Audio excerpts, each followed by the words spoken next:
Hello दोस्तों, स्वागत है आपका और एक नई वीडियो में। जीरोधा कॉइन में अगर आप एएमसी एसआईपी करना चाहते हो तो रुक जाओ, पहले ये तो जान लो कि एएमसी एसआईपी आखिर होती क्या है। तो इस वीडियो में हम देखने वाले हैं कि एएमसी एसआईपी आखिर क्या होती है, क्या इसके एडवांटेजेस या डिसएडवांटेजेस है, सारे मैं आपको बताने वाला हूँ। और लास्ट में मैं आपको अपना पर्सनल ओपिनियन भी दूंगा कि मैं एएमसी एसआईपी यूज़ करता हूँ या नहीं। तो वीडियो एंड तक जरूर देखना। चलिए वीडियो शुरू करते हैं इस बात से कि एएमसी एसआईपी क्या होती है।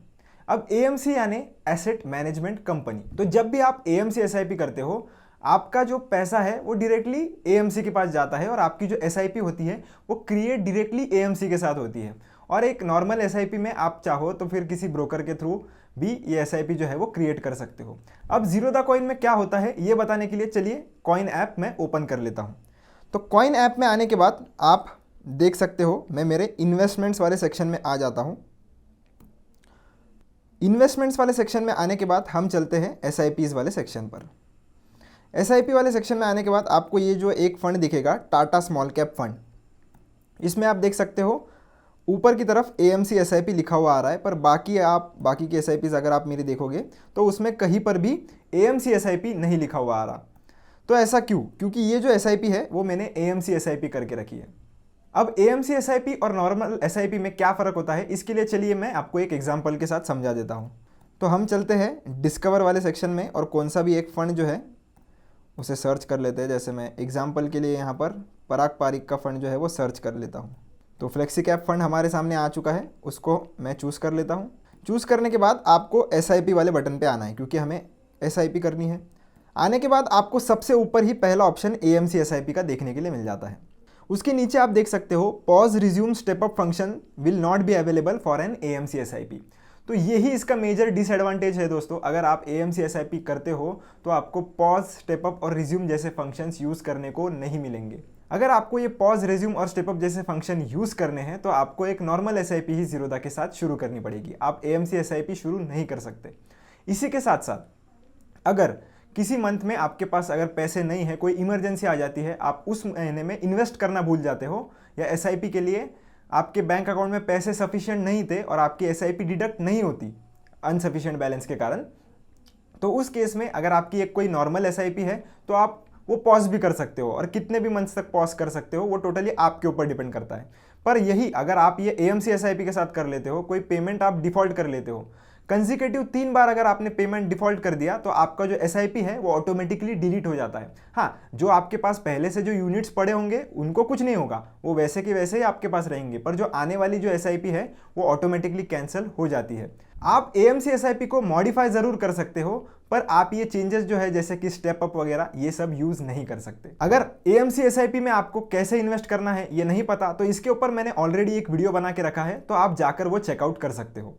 तो चलिए मैं आपको बता देता हूँ कि एएमसी एसआईपी आकर दिखती कैसे है। तो मैं इस पर बैक कर लेता हूँ और मेरे एसआईपी वाले सेक्शन पे आ जाता हूँ इन्वेस्टमेंट्स में। तो नॉर्मल एसआईपी आप देख सकते हो डायरेक्टली ऐसे दिखेगी, एक्टिव आपको देखने के लिए मिलेगा, पर जो एएमसी एसआईपी होगी वो एएमसी एसआईपी और एक्टिव देखने के लिए मिलेगा। इसी के साथ साथ मैं आपको और एक इंपॉर्टेंट बात बता देना चाहता हूँ दोस्तों कि कभी कभी क्या होता है, आप कोई फंड सर्च करते हो और उसमें जो है आपको सिर्फ एएमसी एसआईपी का ऑप्शन देखने के लिए मिलता है। जैसे कि ये टाटा स्मॉल कैप का फंड है। अभी मैं अगर इसे डिस्कवर में जाके सर्च करूं, मैं आपको बता भी देता हूं सर्च करके, ये हमारा आ गया है, इस पर मैं क्लिक कर देता हूं। क्लिक करने के बाद आपको यहां पर एएमसी एसआईपी का ही डायरेक्टली ऑप्शन मिलेगा, आपको नॉर्मल एसआईपी का इसमें ऑप्शन ही देखने के लिए नहीं मिलता। तो ऐसे कुछ कुछ फंड्स हैं जिनमें आप सिर्फ एएमसी एसआईपी कर सकते हो, तो उसमें आपको कोई भी ऑप्शन नहीं है। अगर आपको उस फंड में इन्वेस्ट करना है तो एएमसी एसआईपी के थ्रू ही करना पड़ेगा। और किसी कारणवश अगर आपको लगता भी है तो मैं आपको एक छोटा सा हैक बता देता हूँ कि आप 2-3 महीने के लिए एसआईपी डिसकंटिन्यू करने वाले हो, तो आप क्या कर लो, वो जो एएमसी एसआईपी का आपका ऑर्डर है वो डिलीट कर दो और जब आपको एसआईपी रिज्यूम करनी है आप फिर से एक नया ऑर्डर सेम स्कीम में प्लेस कर सकते हो। तो ये ऐसा आप चाहो तो पॉज और रिज्यूम कर सकते हो, पर कंपनी की तरफ से या एएमसी की तरफ से आपको ऐसा भी कोई ऑप्शन देखने के लिए नहीं मिलेगा। अब बात करते हैं दोस्तों कि मैं पर्सनली क्या यूज़ करता हूँ। देखो यार, मैं तो पॉज वगैरह, ये स्टेप अप वगैरह, ये सारे फंक्शंस यूज़ करता हूँ, इसलिए मैं कभी भी प्रीफर करता हूँ कि एएमसी एसआईपी ना करूँ। पर अगर आपका रिक्वायरमेंट ऐसा कुछ नहीं है, आप चाहते हो कि एक बार आपकी एसआईपी लग गई तो बस चलती ही जाए, आपको कुछ फ्रीक्वेंटली चेंजेस उसमें नहीं करने, तो आप श्योरली एएमसी एसआईपी के साथ जा सकते हो। पर मैं थोड़े चेंजेस वगैरह मॉडिफाई वगैरह करते रहता हूँ, इसीलिए मैं AMC SIP कभी प्रीफर नहीं करता। तो ये मेरा पर्सनल ओपिनियन है, आपका पर्सनल ओपिनियन मेरे ओपिनियन से डिफरेंट भी हो सकता है, तो उसमें कोई ऐसी दिक्कत वाली बात नहीं है और आपको कोई डिफिकल्टी भी AMC SIP के साथ नहीं आएगी।